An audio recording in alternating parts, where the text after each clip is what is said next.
is Jesus in gym shoes. Boy, this is Jesus in gym See shoes. my display name here? I do see your display name. Yes, the Whitney Mittens. I mean, you got to drag it out. The Whitney Mittens. I guess. I mean, you could have just put your IG name in there. Alexa, stop. I thought about it. You could have put your Instagram name or coordinated mom. You know, you could have did that. I'll put that in the title. I'm glad that you adjusted yourself so that way you could, look good on camera. Okay, now we're not gonna do that. Mm-hmm, mm-hmm. We're not gonna start off like that. One of my friends is very, very upset with me that she was videotaped and she had her eyebrows on. Yeah, that's a violation. But she knew she was being videotaped. Like she knew it was like she knew it. I made her aware. But like it was probably too late. I mean, just like you reschedule consistently. Because I'm glad you edit because you ain't gotta tell all these people my business. I'll put this in there.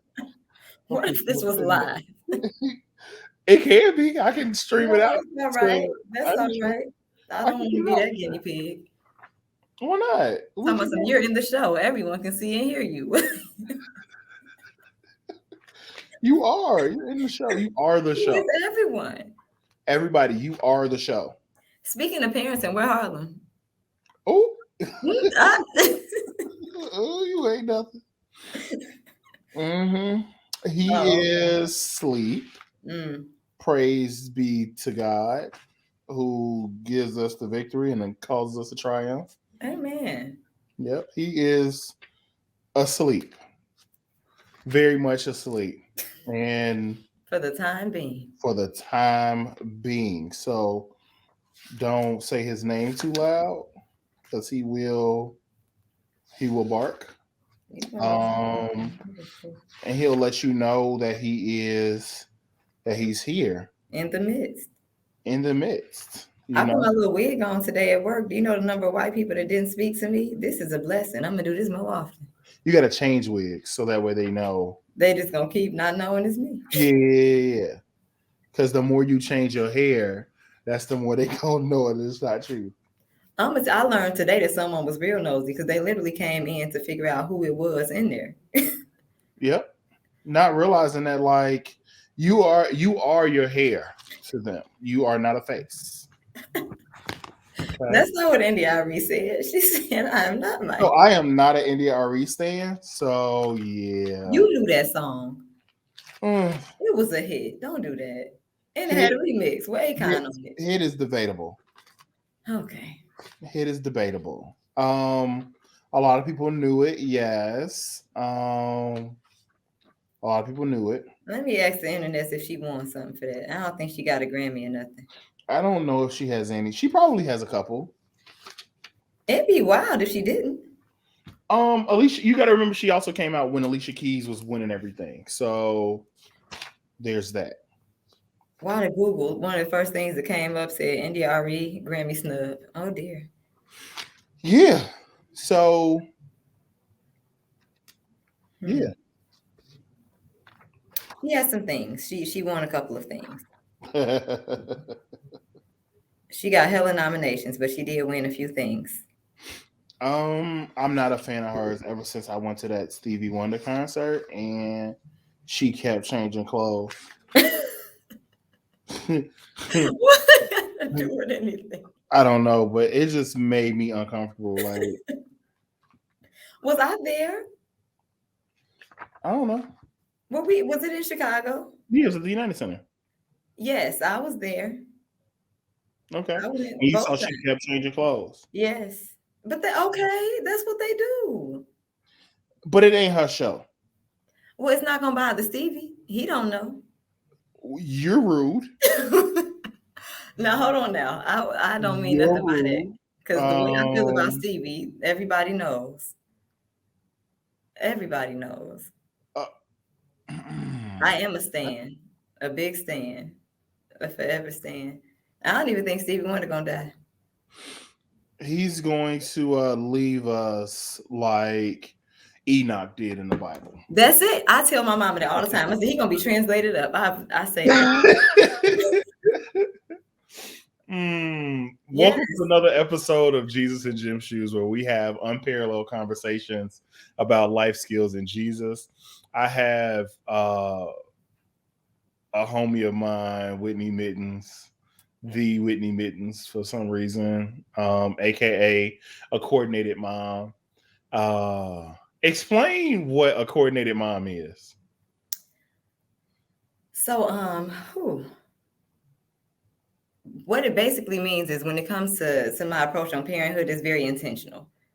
Like I go out of my way to I coordinate our playtime, I coordinate our outfits, I coordinate my just alone time.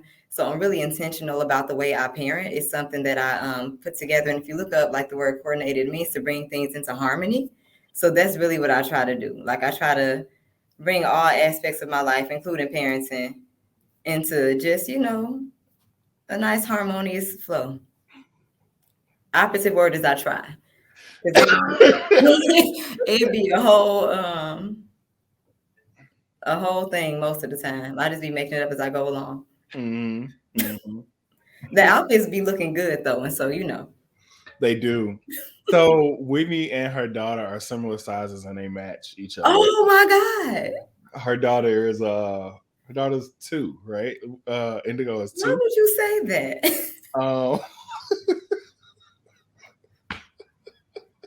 People are listening to this. They're watching this. They're gonna watch it on YouTube. It's gonna be on YouTube. And you're gonna shame me in front of all these people. I'm not shaming you. I think Indigo is a beautiful child. Oh my God, she's so gorgeous. Thank you. she's tiny. I'm small for an adult, but she is a child. We don't wear similar sizes. I wear grown-up sizes, and she wears a 2T. If y'all want to buy her something, it's a 2T. But you gonna have to buy for both, right? You gotta go to that same. I can tell y'all some websites if you need to know where to buy them at. Oh God, we're gonna get to that. Whitney, what's your favorite pair of gym shoes? I knew this was coming. I ask everybody. I knew this was coming. And so I'm gonna give the answer that so many others have gave. I'm a follower of this program. Okay. I don't wear gym shoes like that. I don't. And so I don't want y'all out there judging me when nobody's gonna judge you. My favorite pair ain't one of the pop-in shoes. So it don't matter. My favorite shoe for Indigo, because that matters, is I like her in foam posits. Okay. Because they have a ton of different colors and arrays and fun things. It's fun to do that with the kids. And my sister is actually the sneakerhead of the family, and she purchases them. And so that has just been really great for us. She has a ton of those, and they actually hold up well to a toddler. Like all their running and jumping and whatnot they're doing, they are a sturdy shoe. So that works. Now for me, don't judge me out there. One of my favorite gym shoes is Hirachis. Okay. Because I have a narrow foot. They run smaller is what people tell me. I don't wear a ton of gym shoes, but they run smaller. And they come in lots of fun colors and things too. They're pretty comfy. And that's that on that.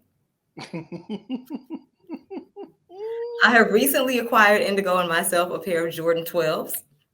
Okay. Yes. I didn't know what they were. Somebody asked me. I had to look at the box. I think it was you. I was like, I bought some gym shoes. And you're like, what are they? I was like, they black. But yes, and we enjoy those as well. Mm-hmm. What's one of the things you want Indigo to remember about you? What was that they came to buy that made you laugh? Oh my goodness. See, I'm an honest person, and it doesn't do well in forums like this. I want her to remember, like, my mama was fine. Like, that's what I want to remember. I was like, how can I say that without being vain? Oh God, that's hilarious. When people were like, my mom was gorgeous. Like, I want to be one of them kids. Yeah, that's fair. My mom, when I look at pictures of her when she was younger, I'm like, oh my God, like you were like drop dead gorgeous. Like, wow. Like my mom was really, really, really, really pretty. I mean, and still is. So I want my daughter to be like, my mom was like so beautiful. or is, but yes, I want her to remember that. And also I want her to remember that that I was a real person. Mm-hmm. I want her to remember me being a real person. I don't want her to look back and be like, yeah, I had one of those parents who tries to be perfect or wouldn't tell me the real, the long or shorts of things. Like they didn't tell me like all of their trials and tribulations. I want her to be like, no, my mama told me her mistakes and her, you know what I'm saying, mess ups. Like she was honest with me. So I want her to remember me not just as a mom figure, but like as an actual human being. That makes sense. People are like, my parent was like, my mom was like my superhero. Like, yeah, you want to be that, but you want your kids to know, like, I'm not superhuman. I'm an actual human. Like, if you cut me, I will bleed. I get upset. I get frustrated. I want her to know that so that when she has her moments, like, she's like, oh, this is okay. This is a human moment. Like, my fine-ass mama, you know, cried. I can cry too. That makes sense. But I think a lot of times we don't get to see that from our parents, right? We don't get to see them as human. Mm-hmm. I didn't get to see that until I was a lot older. I don't think I still saw it. I think I just came to the realization that my parents were human. But I never like saw my parents. Well, I saw my dad like be human when his maternal grandmother passed away. Mm-hmm.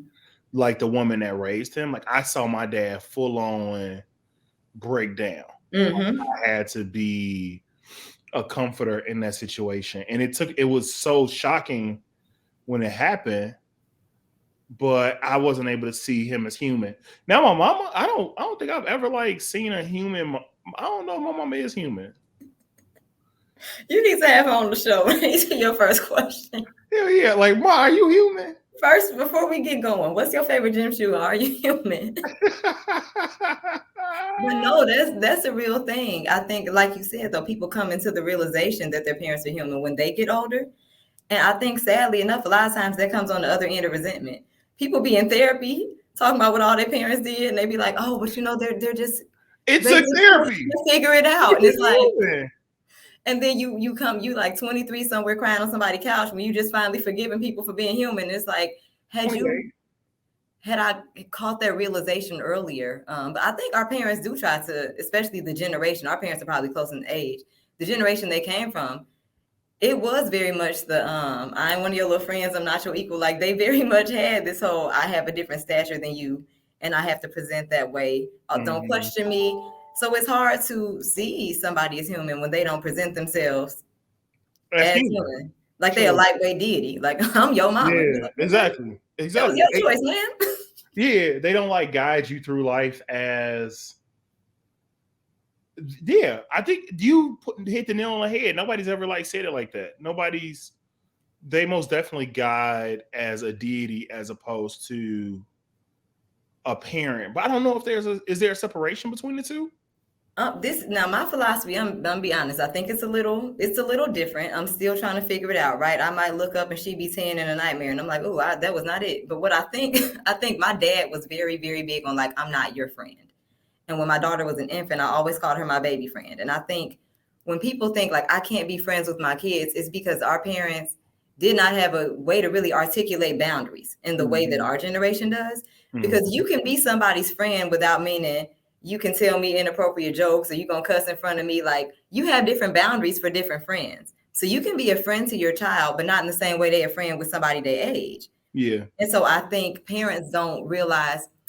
Oprah said something I thought was really, really cool. Because I'm going to tell you what's trippy for me about parenting. I'm parenting my daughter and I'm a single mom. And I feel like my mother is trying to parent me in parenting my daughter, but she's also like co-parenting with me. Like people don't talk about that. People don't talk about co-parenting with your parent. They talk about how great it is to have the grandparents involved. They don't want to talk about how them grandparents be trying to tell you why the baby, I mean, we joke about why the baby ain't got no coat on, ain't got no t-shirt, but they legit be trying to undermine like your parenting. But back to what Oprah said, she was like, there comes a point in your parenthood when your children get older and older, where you become less of a manager and more of a consultant. And so my mom ain't really caught on to like, you a consultant, sis. I'm supposed to come ask you for advice. You're not managing me. I don't work here no more. Yeah, that makes sense. So when you first, what were your first thoughts prior to Indigo? Like you find out your mom. Like, what were your first thoughts about motherhood? You mean like when I found out I was pregnant or when she got here? Either or. I was terrified. Okay. And some days I still am. I was terrified. And that's why I'm really intentional about it. Like, this is a whole human being that you are responsible for to a great extent. And the scariest part is all the things that you can't control. Yeah. And so having like you realize you're pregnant.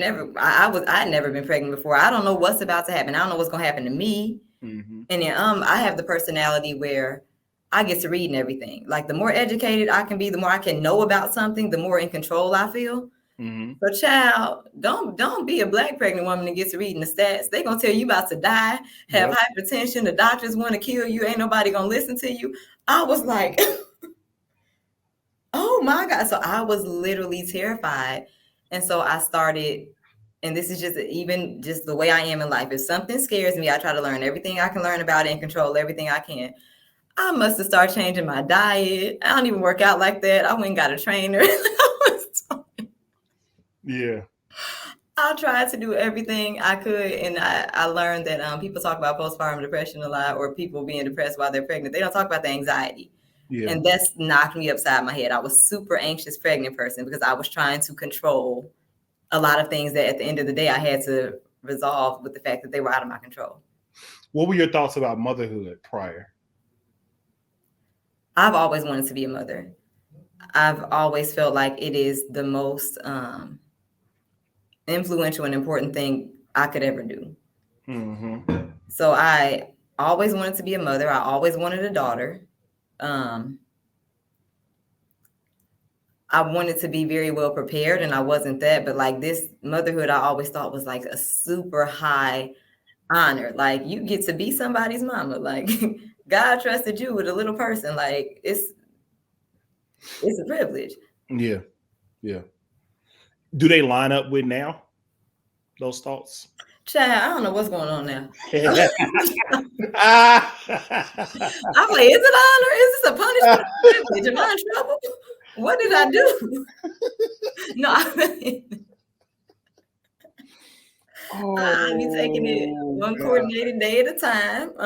One coordinated day at a time. One coordinated day at a time. And I've also started tapping in with more moms. And so I started looking at women who don't want children, women who want children and can't have them.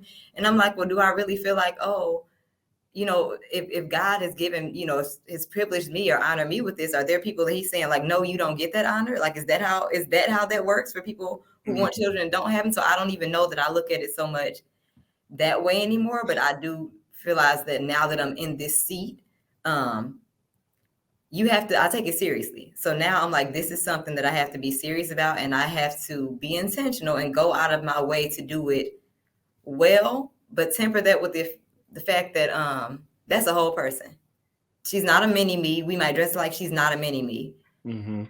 Now listen. Now I know it's people who tune into this that, you know, be exegeting the scriptures and all that. So y'all get me together later in the comments. But one of the things that I think about is somewhere in Jeremiah, I think it says, before you were formed in your mother's womb, I knew you.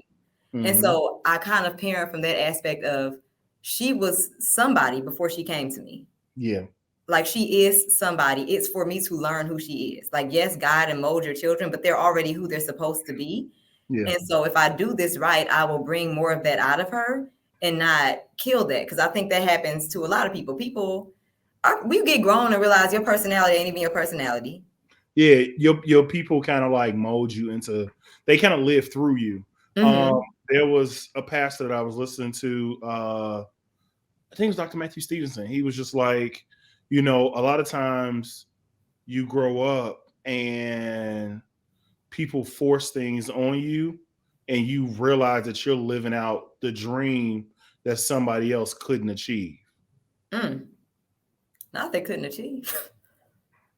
So they pushing it on you. right? They pushing it on you because they couldn't achieve it, or they didn't achieve it, right? For whatever reason, like, oh yeah, you're gonna be a doctor because I want to be a doctor, but I had you, so I couldn't do that, right? And it's like, I mean, I want to be a doctor. I want to like be a comedian. Or I think parents feel like some parents think they have a certain amount of control that they don't. They're like, I can do all of these things to make sure this happens for my child or this doesn't happen. My mom was a single mom and she did everything to line up her daughters not being single mothers. Yet here we are, right? It's like this was not your fault. Like there was nothing more you could have done. You know what I mean? The cards, because there's a lot of things that you can't control. You can't control the other person your child ends up parenting with, right? Which is, you know, people don't become single on their own. Well, I mean, that's debatable, but it takes two people for that to happen. So I think, so you think what? I'm sorry. I think it's important for us to really let go of that control and say, like, my child is a person. Like that's one thing I had to tell myself, because I got into this thing where I was like, I got to get her off the pacifier. I got to get her potty trained. So we're in the middle of potty training right now. And I was like, I got to teach her to tie her shoes. And I literally told myself, like, she is a person and not a project. Like she's not something that you constantly need to be doing something new with. Like she was a person before I knew her. Before she was formed in me, God already knew who she was. Like this temperament she got, this ain't because of me. Y'all do not blame me when you meet her. That's not my fault. When she climbing on stuff, that ain't my fault. Like that, God knew she was gonna climb on stuff. That she was climbing on stuff before she was formed. So just letting go of that control and trying to create an outcome for them. Now, yes, you're responsible for a lot of the things that happen to them, but there's your responsibility and just your ability to control of it. It stops at a certain point. Is that one of the things you learned about motherhood? Mm-hmm. Okay. I learned how much control I don't have. Okay. No, I did, and to be okay with that, and to be okay with that, and that everything's not going to look the way you thought it would, and that's still okay. Yeah, it's still okay. One big thing I would tell any parent is do not measure your child against other people's children or just against other children in general. Because if you're looking at other kids' milestones, like why my baby ain't walking yet, you gonna be forever thinking they're behind, and then they're going to start thinking they're behind. Yeah. One thing that I saw, or not one thing I saw, one thing I learned from, oh my God, who was it? I was actually watching something yesterday, and he said that his mom did a good job of telling him that you can do this. He was like, who told you that you couldn't do this? Mm-hmm. Or who told you that you couldn't do something? Oh my God, I am blanking. But he was just like, somebody said that he couldn't do something to him. And his mom was just like, yeah, you can. Because he was just like, black people don't do this particular thing. And she was like, you can do, yes, you can. You can do that. Like, you can do anything that you put your mind to. Like, she did a good job of reinforcing that. Mm-hmm. That is going to haunt me until I figure out. As soon as you end recording, you're going to know. It's going to, as soon as I hit in, it's going to, oh my God. And I don't even know if it was on YouTube or if it was on, like, what it was on, like, what interview it was. But I know it was somebody that was, like, raised in the South. You got to do that, though. You have to affirm your kids and constantly speak, especially little black kids, because it's a number of things telling them what they can't. That's one thing I remember about my mom. She had her values, and so she was really good at instilling certain values in us. But I think in the same time, I don't think, like when you say yes to one thing, you're saying no to a whole lot of others. And so my mom, she was big on not wasting your time, if you will. Mm-hmm. But like children don't have a concept of time. So she'd be the kind of person who would be like, yeah, you're not good at basketball. Like you don't need to try out. Like you did that last season. Like she would be on there with you. Like she didn't want her kids to be arrogant. She didn't want them to be vain. So she didn't like tell us that we couldn't do things or we weren't good at things. But she'd be like, I think you need to spend your time doing something something else. But what I wish she wouldn't have done that, because I wish she would have let us like just enjoy things. Like they're kids. You don't have to be good at basketball to play when you're a kid. Just play. You never know. Now, if you get, you know what I'm saying, 23 and you still got hoop dreams and it ain't there for you, life in the world gonna tell you that this ain't your path. I was watching, oh my God, I love Family of Fiance on I think it's on OWN. I love Family of Fiance. And so it was this family that was on there, and the guy was the mother, or the woman's side of the family, the bride side of the family, they were Armenian, I think. And so the man, or the groom side of the family, was black. And so the groom didn't have no concept of like what he wanted to do in life. He was just like, yeah, I'm gonna play football. And as a Negro who like played football and like collegiately, and like know that like if you was gonna be playing football the rest of your life, like you would be playing football. Like you wouldn't be on like Family or Fiance, or like you'd be like taking steps to play football. How old was this young man? This young man was probably 25, 26. Oh yeah, baby. I was like, but you also can't yuck nobody's yum, right? You also can't be like, yeah.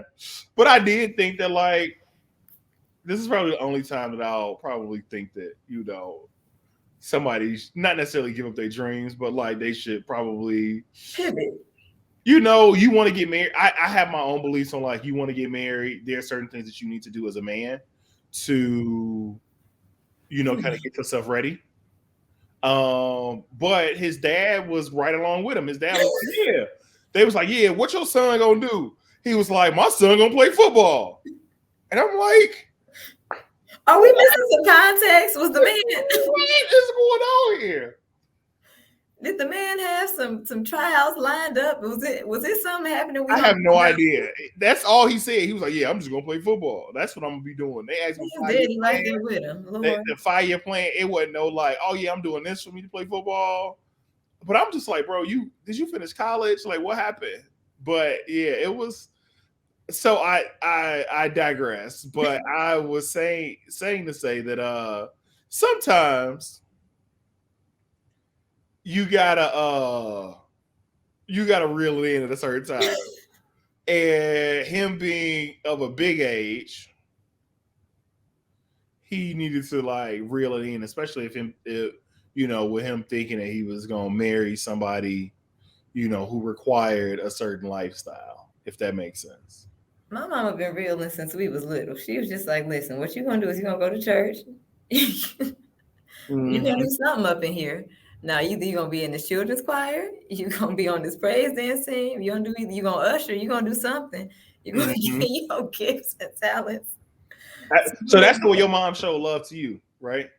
My mom, my mother showed love to us by being, I will say this, her kids were her life. That was very clear. We were first and foremost, point blank in the period. Like my mom, there's no logical reason for me to not be a dedicated parent, because that was the example that I had. Like, so how do you show love to Indigo? So I do that. I'm a dedicated parent, but not in the same way that my mother is, because I think what my mother did was she sacrificed herself for us. And I don't know that was the best thing. So I work really hard on finding that balance. She's just about to be 3 and I'm just now, you know, getting there. But I really show love to her by trying to learn her, by trying to know her, and just being intentional about giving her what it is that I believe she needs, or what she shows me that she needs. Like I try to, in the same way, like, you know how people have love languages. Like I try to love her the way she needs to be loved. He likes attention. So I give her that. Like I've always thought it was so absurd when they're like, oh, they just want attention. Don't pay them no attention. What? No, now how that makes sense? That's why they're knocking your bookshelf over. Because you could have just gave them some attention, which is what they wanted, because they're children, and they probably wouldn't be tearing your house up.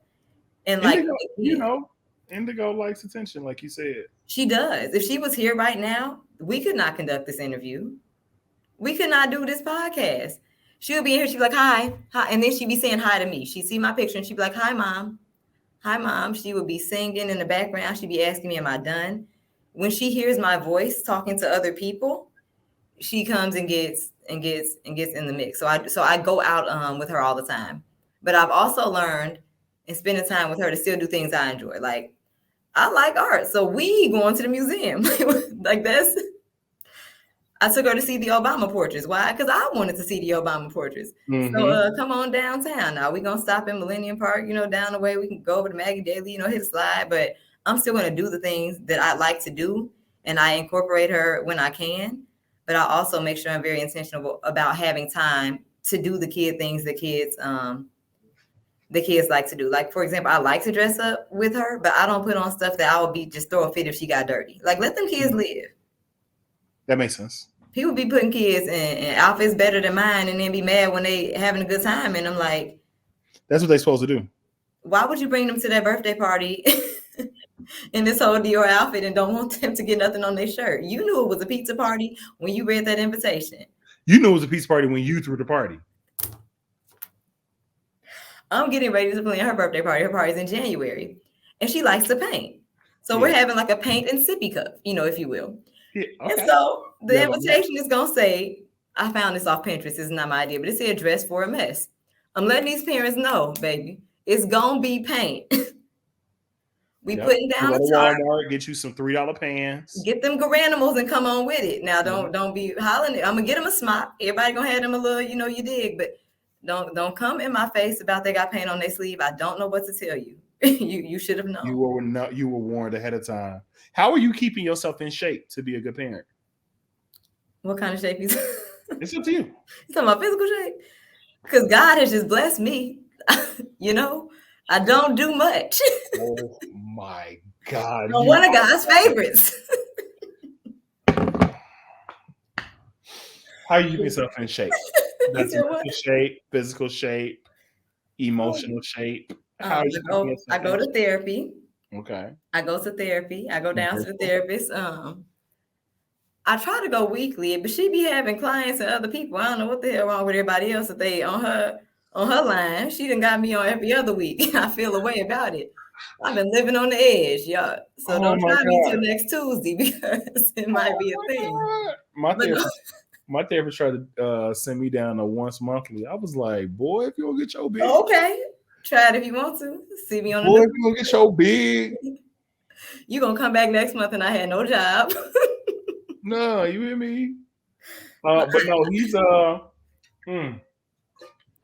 So you go to therapy?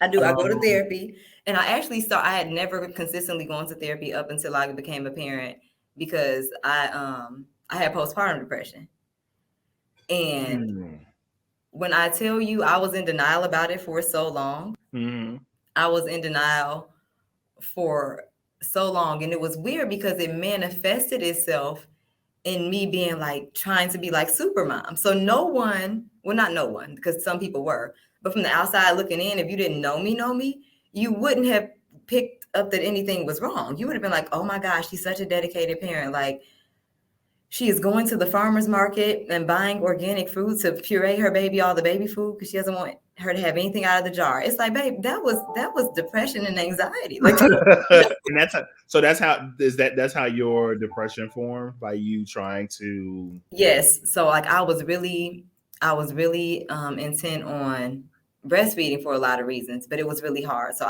it was just me and her. I lived 2 hours away from all of my family. I was working full time. She was in daycare.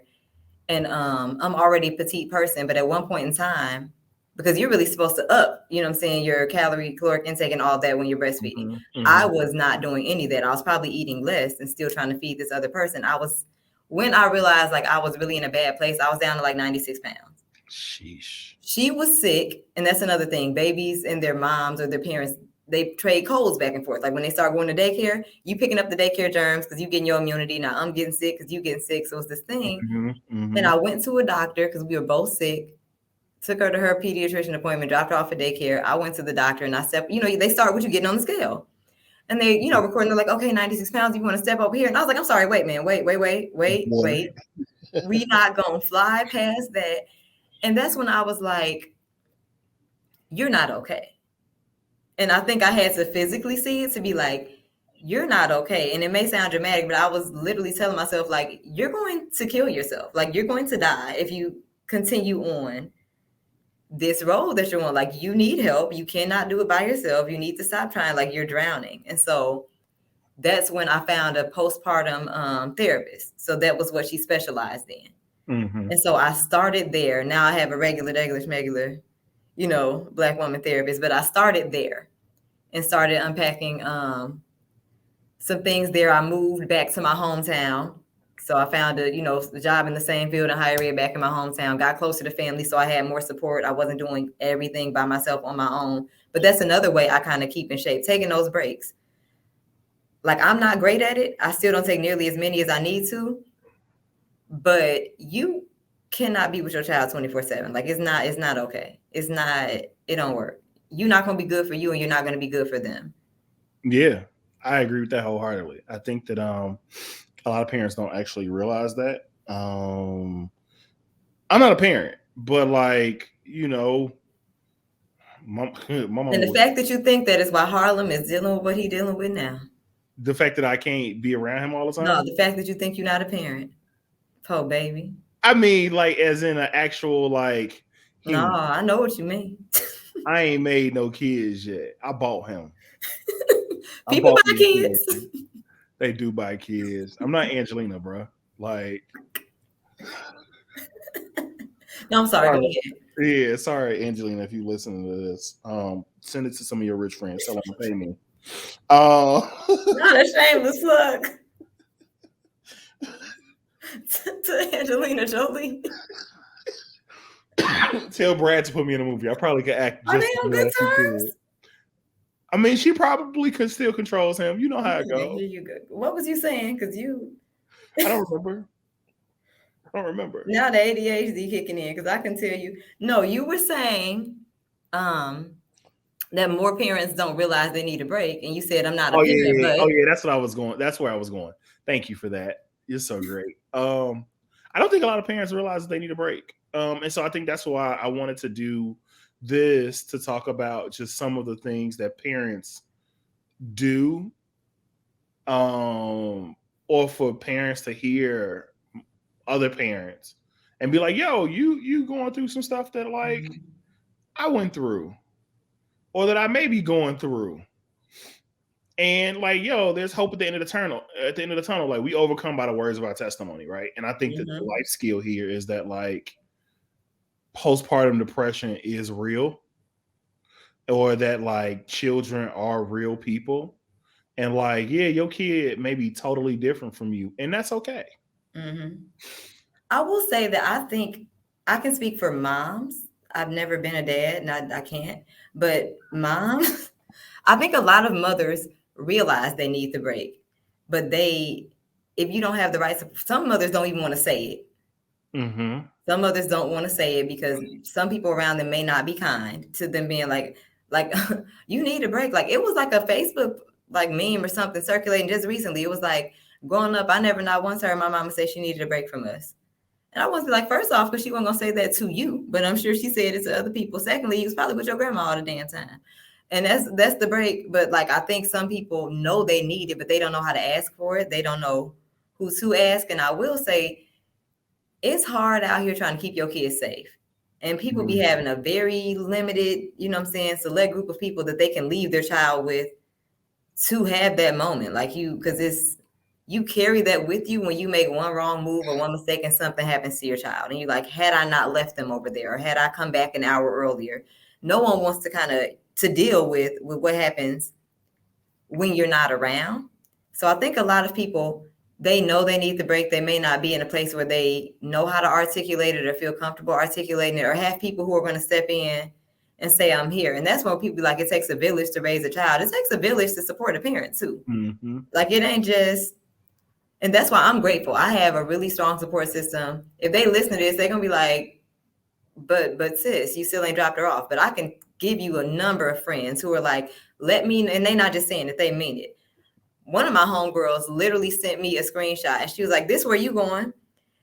But you gotta, and it was funny. She was like, this where you going? And it was a massage place, but it's like a water massage. She was like, I just wanted to tell you ahead of time so you don't wear your wig. I'm like, you tried it. She was like, yes, the massage is like a shower with water. She was like, I want you to drop in to go off. I'm going to set this up for you, and I want you to go. And that came on the end of them seeing, because when I was away, when I was in Bloomington, no one saw me. I came home every weekend, like to my mother's house, but they didn't know how bad it was. So when I'm like, man, why y'all ain't reach out? Why ain't help me? A couple people did say something like, what, you need a break? Like, are you good? But it took them to see me in person and be like, okay, so you're wasting away. You look crazy. You sound crazy, and we're going to help you. So I did have people who would come and be like, I actually have a really good friend down in Bloomington who reached out to me, and it was her approach, because I was still in a place where I'm like, this is my child. I have to take care of her. I have to do it. It's my responsibility.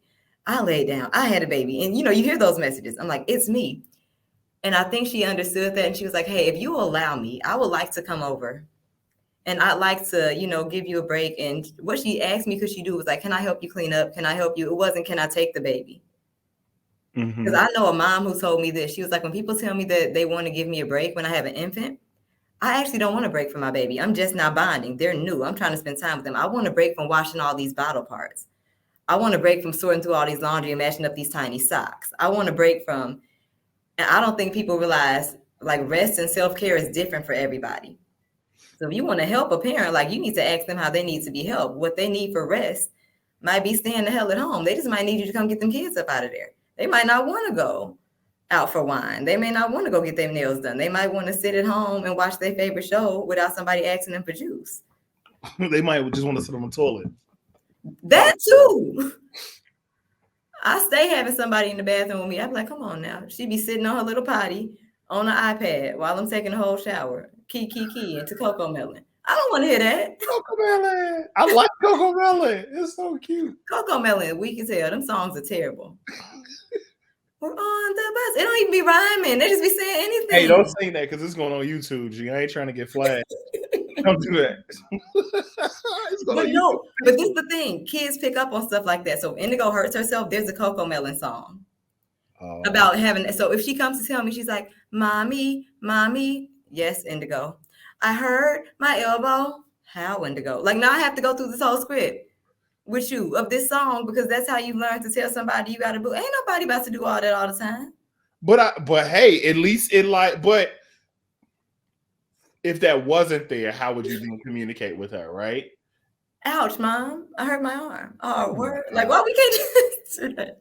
Now, do I sing along? Yes, I do. Full transparency. I know the whole song. I do it because I get she's a kid. That's me, meeting her where she's at. But that's the thing about meeting people where they are. I don't want to go there all the time. I don't want to go where you are. So what do you do for work at my job? Yeah. What do you do for work? Oh my God.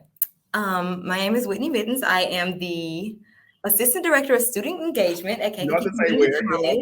Oh, edit that out. So I work at a community college, and 90% of my job is doing equity, diversity, and inclusion work. Okay. So, and then I oversee our student activities. But I spend a lot of time professionally trying to get white people to be decent, and that is draining. You laughing, and it's a lot. I know. So imagine, and I work with students, right?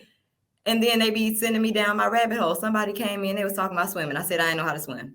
I was like, but I got to learn, because I can't let my daughter get in the pool if I can't swim. And it was like, all these Black people don't know how to swim. I'm like, you know why, right? Because of racism. So then next thing, so I pull out the book. I'm telling them about them draining the pools and everything else. That's all day. That's what it is. Me pointing out how whiteness is ruining the world. And then having has ruined the world. And it's continuing to ruin the world. And then I have to try to say that in very nice terms that are digestible for white people. And I'm good at it. I will say, if anyone's listening, you need an EDI trainer, call your girl. But make sure she uses her LLC to do it. Ooh. He firing all kind of shots. Y'all, come to the Coordinated Moms. I'm about to start selling Jesus and Gym Shoes merch. I got if you like the hoodie you see right there, trust, I got a Cricut. I could get you what you need. Oh, I hate you. Long socks for the holidays. And you need an EDI trainer who's actually going to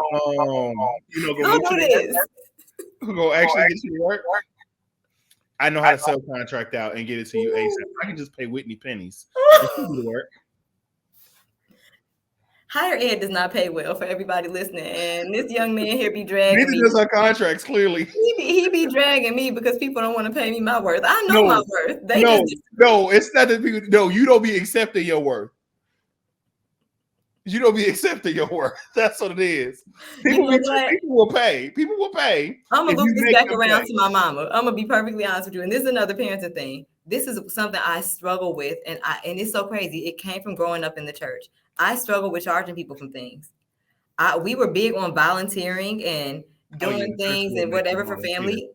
Like my mom always had us like volunteering for something. If somebody asked me to do something, she's like, "Oh, you don't charge family. You don't." And it has gotten to a point where literally in my adult life, I struggle. Like somebody will ask me to do something, they're like, "How much?" And I'll be like, "Oh, just give me a love offering or whatever is on your heart." And I literally have a tough relationship with money in that way. Like I get very uncomfortable when it comes to setting a price for things, but it's literally because I was raised very much in service and in community. Like it's super ingrained. So like the people around me, like the people who super love me, they're like my best friend. I can't move business wise much without her being like, let me see that how much you tell them it was gonna be. Don't call them back. Call me first. Because she was like, I get it, friend. That's who you are. So she's almost like a pit bull when it comes to me. She's like, no, who is this again? They want you to do what? Let me go look up and see how much market value. And I appreciate that. So I got people coaching me, trying to get me there. But that's like a legit thing. Like I don't think people realize some of those things that are ingrained in them from the way they were raised. That you get good and grown and can't shake. And it's something you looked at as honorable for a long time. Like, a lot of pastors now kind of talk. And that's one of the things that I have a problem with. A lot of pastors don't understand that what they did for free should have been done for free. The church musicians, they eat this up, boy. They be hot. Oh, I think that like church musicians should be paid more. Like a lot of people come to church because of the musicians more than they do for the actual pastors. The musicians be hot because they was like, what makes y'all think I'm outside the will of God because I want to be paid to sit at this drum set? It'd be a thing. Yeah, but I've heard it myself growing up. If that's the gift God gave you, you should be using it for His glory. Why we got to? I think that you can use it for His glory, but I think that I think that gifts are cultivated at church, right? But I also think that you have to respect people's gift, meaning that and respect how people care for themselves. So if you know that someone is good at this, don't put them in a spot to resent you later. Don't take advantage of it. Now, there's an adult conversation that you can go to, and that you can have, and you can be very, very honest. My dad is really good at this because my brothers are musicians, and my dad is a pastor. My dad will say, "Yo, I don't have no money for this service. Like, I understand that you get paid for, and you may have services that you may have another service that you're getting paid for. And if that's the case, go ahead." Do that, right? But if you're free, and if I get if I'm preaching at such and such place, and if they give me some money, I got you. And my brothers know that like they did, he got them, right? But there are other times where it's like, yo, I'm not getting nothing for this. I'm just like going just off the strength. Like, can you ride with me? And I'll buy you something to eat. And my brothers will be like, yeah, whatever. If they're available. Right, if they're available. If they're available. So like but I think a lot of people pigeonhole musicians, or not just musicians, but people who do things at church. They pigeonhole them into this, you supposed to be doing this unto the Lord. The Lord took care of Cain and Abel. Like when they, the Lord like provides things for you to be able to do. Like, yes, your name may be brought up, but like if you see somebody struggling and they hear all the time serving and doing all the stuff, like throw them something. Like take care of them. Like take care of your people. Fat Joe said this, and Pastor Fat Joe, he was like, Pastor Fat Joe. Okay. He was like, you take care of your people so that way they're not stealing from you, because he got them shoe stores. That's the word.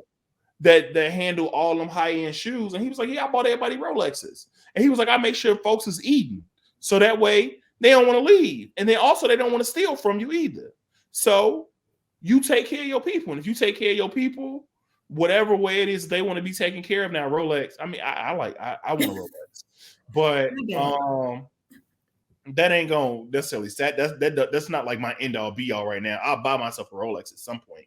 But like, you know, whatever it is, like people want to be compensated however they need to be compensated. Like some people just want to like be acknowledged that, yeah, hey, I see you. I see the, like, really acknowledged, not like just some fake blurb about it, but it's like, hey, I see that you're doing X, Y, and Z for the betterment of what it is that I asked you to do. Right? Or you have I think the churches need to adopt more data, but like what you're doing has like gotten our data points up to X, Y, and Z. So I think that people need acknowledgement, but they also need money too. You can't like blame it on Jesus.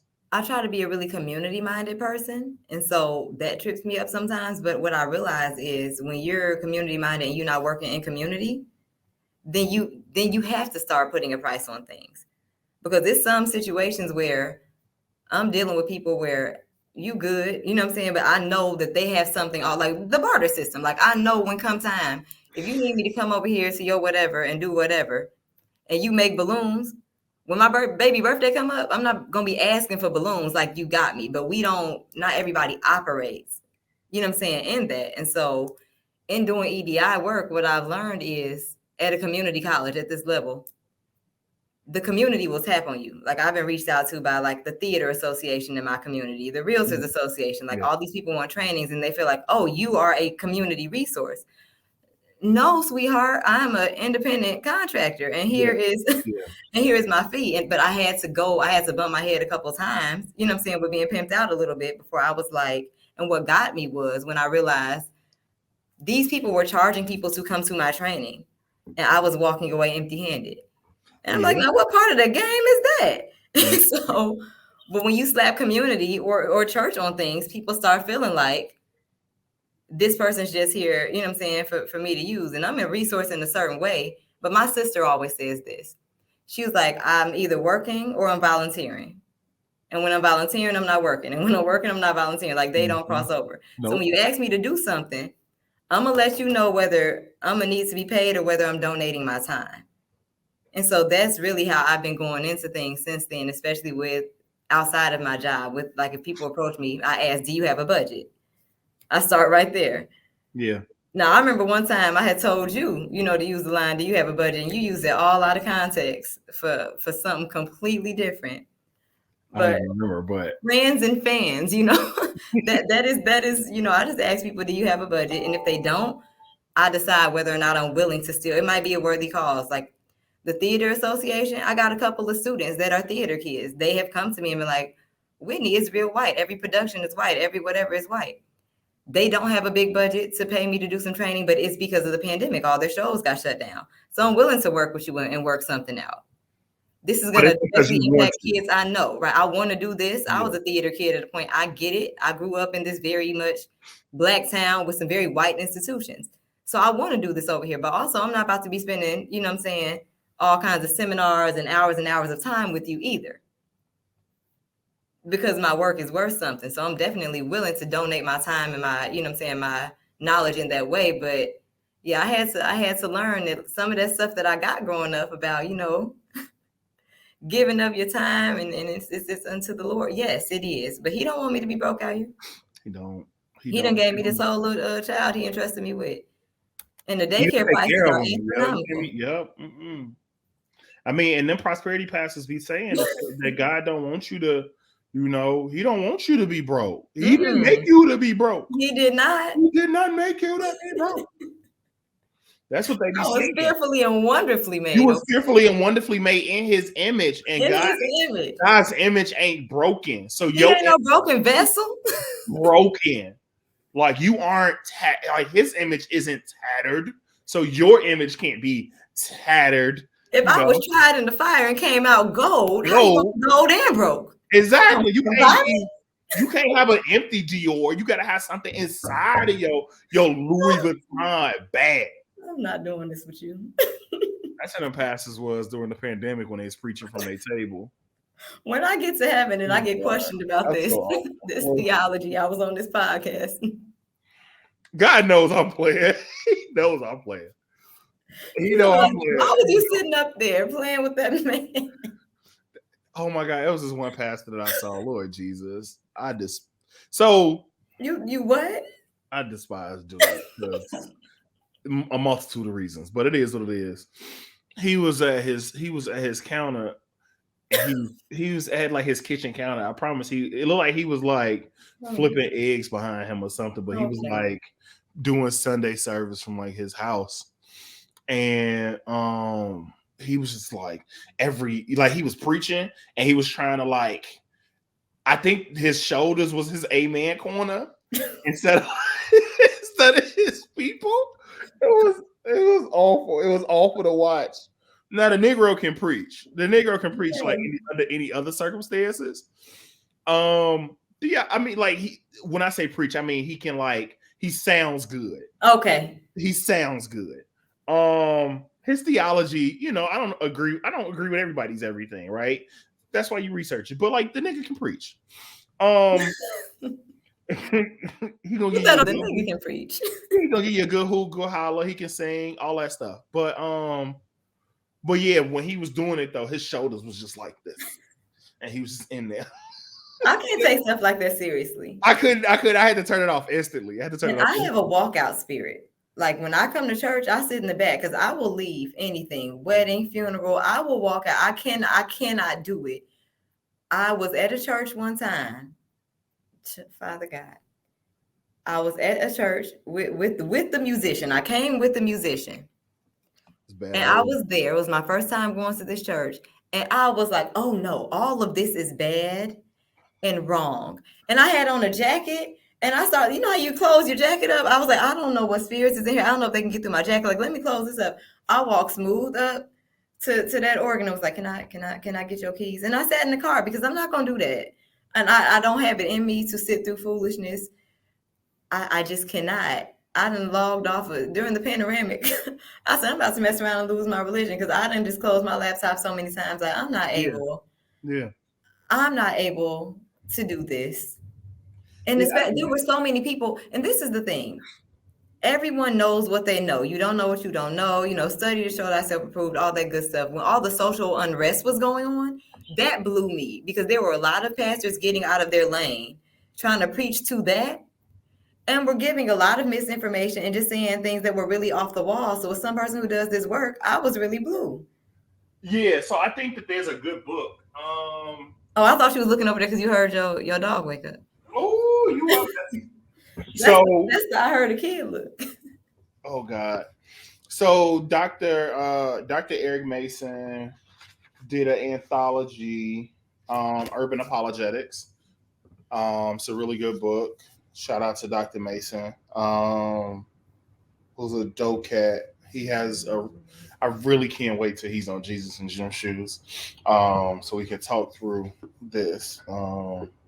Yeah, but this is a book that I'm grateful that he put out after like everything was happening. And I think that a lot of Black pastors should read it. I think that a lot of pastors should read it, but I think a lot of Black people should read it also. Mm-hmm. So that way they can talk to just everything that's going on and the dichotomy between like BLM or the way people talk to the way they try to like put a dichotomy between like Black people, Black Lives Matter, Christianity, and all of the other stuff. So I think I think that it's a really good book. So yeah, shout out to Urban Apologetics. I had to read it. Yeah, but especially last year, I think that was what was missing in that time because a lot of people they do get out of their depth. They get out of their depth regularly. Do not have the rain. Like theological stuff, but just like everyday theological stuff. But yeah, that most definitely sent some people down a hole that they were not ready for. I was just closing my laptop like, well, that's enough for the day. Let me get on this little Givelify app and send somebody some tithes and go on and go and get my chicken out the roaster, because what I'm not gonna do. But it was a really difficult time in general.